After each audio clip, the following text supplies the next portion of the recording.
ಭಾರತದಲ್ಲಿ ಡಿಜಿಟಲ್ ಬಳಕೆ ವ್ಯಾಪಕವಾಗುತ್ತಿದ್ದಂತೆ ಇದರ ಬೆನ್ನೀರಿದ ಗಂಭೀರ ಸಮಸ್ಯೆಯೇ ಈ ಸೈಬರ್ ಬೆದರಿಕೆ ಘಟನೆಗಳು. ಕೈಗೆಟುಕುವ ದರದ ಸ್ಮಾರ್ಟ್ಫೋನ್ ಹಾಗೂ ಇಂಟರ್ನೆಟ್ ಲಭ್ಯತೆ ಭಾರತದಲ್ಲಿ ಅತಿ ಹೆಚ್ಚು ಆನ್ಲೈನ್ ಬಳಕೆದಾರರನ್ನು ಹುಟ್ಟುಹಾಕಿದೆ. ಇದು ಪ್ರಗತಿಗೆ ನಾಂದಿ ಹಾಡಿದರೂ ಕೂಡ ಇನ್ನೊಂದೆಡೆ ಇಂಟರ್ನೆಟ್ ಕರಾಳ ಮುಖ ಸೈಬರ್ ಬುಲ್ಲಿಂಗ್ ಮೂಲಕ ಮಕ್ಕಳ ಮಾನಸಿಕ ಆರೋಗ್ಯದ ಮೇಲೆ ಪರಿಣಾಮ ಬೀರುತ್ತಿದೆ. ಭಾರತದ ಮಕ್ಕಳ ರಕ್ಷಣಾ ಆಯೋಗ 2022ರಲ್ಲಿ ನಡೆಸಿದ ಸಮೀಕ್ಷೆಯ ಪ್ರಕಾರ ನಗರ ಪ್ರದೇಶಗಳಲ್ಲಿ 40%ಕ್ಕಿಂತ ಹೆಚ್ಚು ಮಕ್ಕಳು ಒಂದಲ್ಲ ಒಂದು ರೀತಿಯ ಆನ್ಲೈನ್ ಕಿರುಕುಳವನ್ನು ಎದುರಿಸುತ್ತಿದ್ದಾರೆ.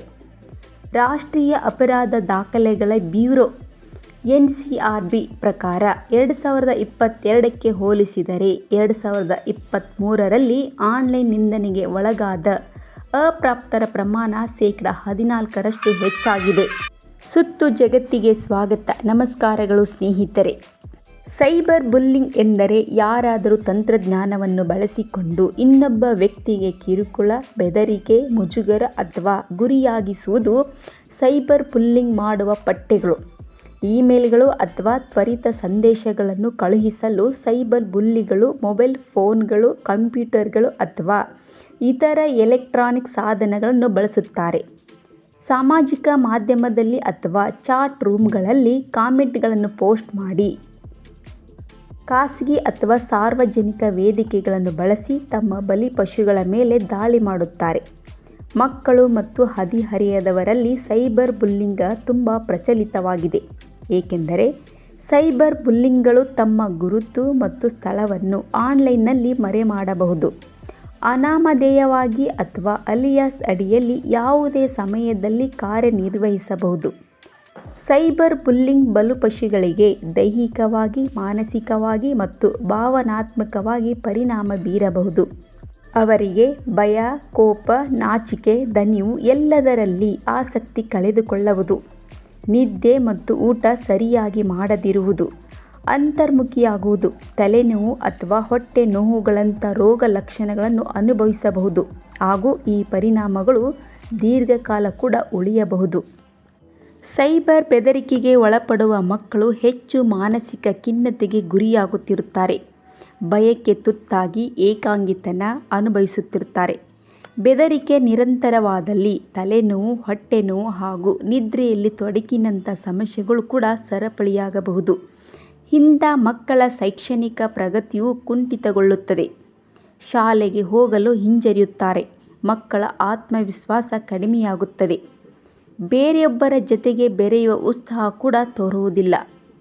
ಸೈಬರ್ ಬೆದರಿಕೆಗೆ ತುತ್ತಾಗಿ ಮಾನಸಿಕ ನೆಮ್ಮದಿ ಕಳೆದುಕೊಂಡವರನ್ನು ತಕ್ಷಣ ಮಾನಸಿಕ ತಜ್ಞರಿಗೆ ತೋರಿಸುವುದು ಉತ್ತಮ. ಬುಲ್ಲಿಂಗ್ ಬಗ್ಗೆ ಶಾಲೆಗಳಲ್ಲಿ ಶಿಕ್ಷಕರು ಜಾಗೃತಿ ಪಾಠ ಮಾಡಬೇಕು. ಪೋಷಕರು ಈ ಬಗ್ಗೆ ಮಕ್ಕಳಿಗೆ ತಿಳುವಳಿಕೆ ನೀಡಬೇಕು. ಎಲ್ಲ ಸಾಮಾಜಿಕ ಜಾಲತಾಣಗಳು ಸೈಬರ್ ಬುಲ್ಲಿಂಗ್ ವ್ಯೂಹದಲ್ಲಿ ಸಿಲುಕಿವೆ. ಅದರಲ್ಲೂ ಇನ್ಸ್ಟಾಗ್ರಾಮ್ ಬಳಕೆದಾರರು ಬುಲ್ಲಿಂಗ್ನಿಂದ ಹೆಚ್ಚು ಬಾಧಿತರಾಗಿದ್ದಾರೆ. 42% ಸಂತ್ರಸ್ತರು ಇಲ್ಲೆಂದರೆ ಕಿರುಕುಳ ಅನುಭವಿಸುತ್ತಿದ್ದಾರೆ. ಬುಲ್ಲಿಂಗ್ ತಡೆಗೆ ಸಾಮಾಜಿಕ ಜಾಲತಾಣಗಳಲ್ಲೇ ಮದ್ದಿದೆ. ಈ ಸಲಹೆಗಳನ್ನು ಅನುಸರಿಸಿದರೆ ಸಾಮಾಜಿಕ ಜಾಲತಾಣ ಸಂಸ್ಥೆಗಳು ಅಂಥ ಬೆದರಿಕೆದಾರರ ಮೇಲೆ ಕ್ರಮಕೈಗೊಳ್ಳುತ್ತದೆ. ಸೈಬರ್ ಬೆದರಿಕೆ ನಿಲ್ಲಿಸುವ ದಾರಿಗಳು ಯಾವುವೆಂದರೆ, ಮೊದಲನೆಯದು ಯೂಟ್ಯೂಬ್. ಇಲ್ಲಿನ ಸೇಫ್ಟಿ ಸೆಂಟರ್ನಲ್ಲಿ ನೀವು ಸೈಬರ್ ಬೆದರಿಕೆ ಬಗ್ಗೆ ರಿಪೋರ್ಟ್ ಮಾಡಬಹುದು. ಎರಡನೆಯದು ಎಕ್ಸ್. ಈ ಬೆದರಿಕೆಯೊಡ್ಡುವವರ ಪ್ರೊಫೈಲ್ಗೆ ಹೋಗಿ ಅವರನ್ನು ನಿರ್ಬಂಧಿಸಬಹುದು ಅಥವಾ ರಿಪೋರ್ಟ್ ಮಾಡಬಹುದು. ಮೂರನೆಯದು ಇನ್ಸ್ಟಾಗ್ರಾಮ್. ಇಲ್ಲಿ ಕೂಡ ಸೇಫ್ಟಿ ಸೆಂಟರ್ನಲ್ಲಿ ಸೈಬರ್ ಬುಲ್ಲಿಂಗ್ ಬಗ್ಗೆ ವರದಿ ಮಾಡಬಹುದು. ನಾಲ್ಕನೆಯದು ಫೇಸ್ಬುಕ್. ಬೆದರಿಕೆಯೊಡ್ಡುವವರ ಪ್ರೊಫೈಲನ್ನು ರಿಪೋರ್ಟ್ ಮಾಡಬಹುದು ಅಥವಾ ಅವರನ್ನು ಬ್ಲಾಕ್ ಮಾಡಬಹುದು. NCRB ಪ್ರಕಾರ 2022ರಲ್ಲಿ ದೇಶದ ಮೆಟ್ರೋ ನಗರಗಳ ಒಟ್ಟು 13,534ರ ಪೈಕಿ ಬೆಂಗಳೂರು ನಗರದಲ್ಲಿ ಅತಿ ಹೆಚ್ಚು 9,940 ಪ್ರಕರಣಗಳು ದಾಖಲಾಗಿದ್ದವು.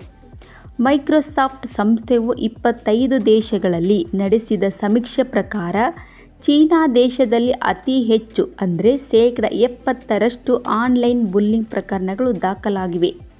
ಸಿಂಗಾಪುರದಲ್ಲಿ 58% ಹಾಗೂ ಭಾರತದಲ್ಲಿ 53% ಪ್ರಕರಣಗಳು ದಾಖಲಾಗಿವೆ. ಸಾಮಾಜಿಕ ಜಾಲತಾಣದ ಮೂಲಕ ಪ್ರತೀಕಾರ ತೀರಿಸಿಕೊಳ್ಳುವ ಸೋಂಕೊಂದು ನಮ್ಮ ಸುತ್ತಮುತ್ತ ಜೀವಂತವಿದೆ. ಪರಿಚಿತರಿಗೆ ಸುಖಾಸುಮ್ಮನೆ ಕಳಂಕ ತಂದು ಸಮಾಜದಲ್ಲಿ ಮುಖ ಎತ್ತದಂತೆ ಮಾಡುವ ಬಹುದೊಡ್ಡ ಬೆದರಿಕೆ ವ್ಯವಸ್ಥೆಯಾಗಿ ನಡೆಯುತ್ತಿದೆ. ಅದರಲ್ಲೂ ಕೃತಕ ಬುದ್ಧಿಮತ್ತೆ ಬಂದ ಮೇಲಂತೂ ತಮಗೆ ಆಗದೇ ಇರುವವರ ಭಾವಚಿತ್ರಕ್ಕೆ ಅಸಹ್ಯ ರೂಪ ನೀಡಿ ಮೀಮ್ಸ್ ಹಾಗೂ ಅವಹೇಳನಗಳನ್ನು ಪೋಸ್ಟ್ ಮಾಡಲಾಗುತ್ತಿದೆ. ಈ ಮೂಲಕ ಅವರಿಗೆ ಮಾನಸಿಕ ಆಘಾತ ನೀಡಲಾಗುತ್ತಿದೆ. ಇಂಥದ್ದೊಂದು ಪ್ರವೃತ್ತಿ 15 ರಿಂದ 18 ವರ್ಷದೊಳಗಿನ ಮಕ್ಕಳಲ್ಲಿ ಹೆಚ್ಚಾಗಿ ಕಾಣಿಸಿಕೊಳ್ಳುತ್ತಿದ್ದು, ವೈದ್ಯರು ಈ ರೀತಿಯ ನಡವಳಿಕೆಯನ್ನು ಮಾನಸಿಕ ರೋಗಕ್ಕೆ ತುಲನೆ ಮಾಡುತ್ತಿದ್ದಾರೆ. ಸಾಮಾಜಿಕ ಜಾಲತಾಣದಲ್ಲಿ ಆವರಿಸಿರುವ ಈ ಬೆದರಿಕೆಯ ಸೋಂಕು ಸೈಬರ್ ಬುಲ್ಲಿಂಗ್ ಆಗಿದೆ. ಸೈಬರ್ ಬುಲ್ಲಿಂಗ್ ಸಾಧನಗಳು ಯಾವುವೆಂದರೆ ಸ್ಮಾರ್ಟ್ಫೋನ್, ಕಂಪ್ಯೂಟರ್, ಟ್ಯಾಬ್ಲೆಟ್ ಮತ್ತು ಗೇಮಿಂಗ್ ಸಿಸ್ಟಮ್. ಸೈಬರ್ ಬುಲ್ಲಿಂಗ್ನಿಂದ ಹೊರಬರಲು ದಾರಿಗಳು ಯಾವೆಂದರೆ, ಯಾರಾದರೂ ನಿಮ್ಮ ಪೋಸ್ಟ್ಗೆ ಆಕ್ಷೇಪಾರ್ಹ ಕಾಮೆಂಟ್ ಮಾಡಿದರೆ ಅದಕ್ಕೆ ಖಾರವಾಗಿ ಪ್ರತಿಕ್ರಿಯಿಸುವುದನ್ನು ತಪ್ಪಿಸಬೇಕು. ಬೆದರಿಸುವವರನ್ನು ನಿಮ್ಮನ್ನು ಪಿತೂರಿಯ ಭಾಗವಾಗಿ ಪ್ರಚೋದಿಸುತ್ತಿರಬಹುದು, ಅದಕ್ಕೆ ಸೊಪ್ಪು ಹಾಕಬಾರದು. ಜಾಲತಾಣಗಳಲ್ಲಿ ನೀವು ಕಿರುಕುಳಕ್ಕೊಳಗಾಗಿದ್ದರೆ ಅದರ ಸ್ಕ್ರೀನ್ಶಾಟ್ ತೆಗೆದುಕೊಂಡಿರಬೇಕು. ನಿಮ್ಮನ್ನು ಉದ್ದೇಶಪೂರ್ವಕವಾಗಿ ಅಪಮಾನಿಸುತ್ತಿದ್ದಾರೆ ಎಂದಾದರೆ ನಿರ್ದಾಕ್ಷಿಣ್ಯವಾಗಿ ಅವರನ್ನು ನಿರ್ಬಂಧಿಸಬೇಕು. ಸಾಮಾಜಿಕ ಜಾಲತಾಣಗಳಲ್ಲಿ ನೀಡಿರುವ ಸೇಫ್ಟಿ ಸೂತ್ರಗಳನ್ನು ಚಾಚೂ ತಪ್ಪದೆ ಪಾಲಿಸಬೇಕು. ಸೆಟ್ಟಿಂಗಿಗೆ ಭೇಟಿ ನೀಡಿ ಖಾತೆ ಸುರಕ್ಷತೆಯ ಕ್ರಮಗಳನ್ನು ಅನುಸರಿಸಬೇಕು. ಯಾರೋ ಹೆದರಿಸುತ್ತಿದ್ದಾರೆ ಎಂದು ನಾವು ನಮ್ಮಷ್ಟಕ್ಕೆ ಕುಗ್ಗಬಾರದು. ಖಿನ್ನತೆಗೆ ಜಾರಬೇಡಿ. ನಿಮ್ಮ ಆತಂಕವನ್ನು ಪೋಷಕರು, ಆಪ್ತರು ಇಲ್ಲವೇ ಶಿಕ್ಷಕರ ಬಳಿ ಹಂಚಿಕೊಳ್ಳಿ. ಸೈಬರ್ ಪೊಲೀಸರಿಗೆ ದೂರು ನೀಡಬೇಕು. ಆನ್ಲೈನ್ ಬೆದರಿಕೆಯ ತಡೆಗೆ ಏನು ಪಾಲಿಸಬೇಕು ಅಂದರೆ, 1. ಮಾಡೆಲಿಂಗ್. ಪೋಷಕರು ಮೊಬೈಲ್ ಬಳಸುವುದನ್ನು ನೋಡಿ ಮಕ್ಕಳು ಅವರನ್ನು ಅನುಕರಿಸಲು ಮುಂದಾಗುತ್ತಾರೆ. ಸಾಮಾಜಿಕ ಜಾಲತಾಣಗಳಿಗೆ ಬರಲು ಪೋಷಕರೇ ಕಾರಣರಾಗುತ್ತಾರೆ. ಇದು ನಿಲ್ಲಬೇಕು. 2. ಮಾನಿಟರಿಂಗ್. ಮಕ್ಕಳು ಮೊಬೈಲ್ನಲ್ಲಿ ಏನು ಮಾಡುತ್ತಿದ್ದಾರೆ, ಯಾವ ಆಟ ಆಡುತ್ತಿದ್ದಾರೆ, ಅವರ ಫ್ರೆಂಡ್ ಲಿಸ್ಟ್ನಲ್ಲಿ ಯಾರು ಇದ್ದಾರೆ ಎಂಬುದರ ಮೇಲೆ ಪೋಷಕರು ನಿಗಾ ವಹಿಸಬೇಕು. 3. ಮಾರ್ಗದರ್ಶನ. ಇಂಟರ್ನೆಟ್ನಲ್ಲಿ ಏನನ್ನು ನೋಡಬೇಕು, ಏನನ್ನು ನೋಡಬಾರದು, ಎಷ್ಟು ಬಳಸಬೇಕು ಎಂಬುದರ ಕುರಿತು ಪೋಷಕರು ಮಕ್ಕಳಿಗೆ ಡಿಜಿಟಲ್ ಸಾಕ್ಷರತೆ ನೀಡಬೇಕು. ಇದಕ್ಕೆ ಸಂಬಂಧಪಟ್ಟಂತೆ ಏನೇ ವಿಷಯಗಳಿದ್ದರೆ ನಿಮಗೆ ಅಪ್ಡೇಟ್ಗಳನ್ನು ನೀಡುತ್ತಿರುತ್ತೇವೆ. ನೀವು ಇನ್ನೂ ಕೂಡ ನಮ್ಮ ಚಾನಲ್ಗೆ ಸಬ್ಸ್ಕ್ರೈಬ್ ಆಗಿಲ್ಲ ಅಂದರೆ ಇವಾಗಲೇ ಸಬ್ಸ್ಕ್ರೈಬ್ ಮಾಡಿಕೊಳ್ಳಿ. ಪಕ್ಕದಲ್ಲಿರೋ ಬೆಲ್ ಐಕನ್ ಪ್ರೆಸ್ ಮಾಡಿ. ಮತ್ತೆ ಭೇಟಿಯಾಗೋಣ. ನಮಸ್ತೆ. ಜೈ ಕರ್ನಾಟಕ ಮಾತೆ.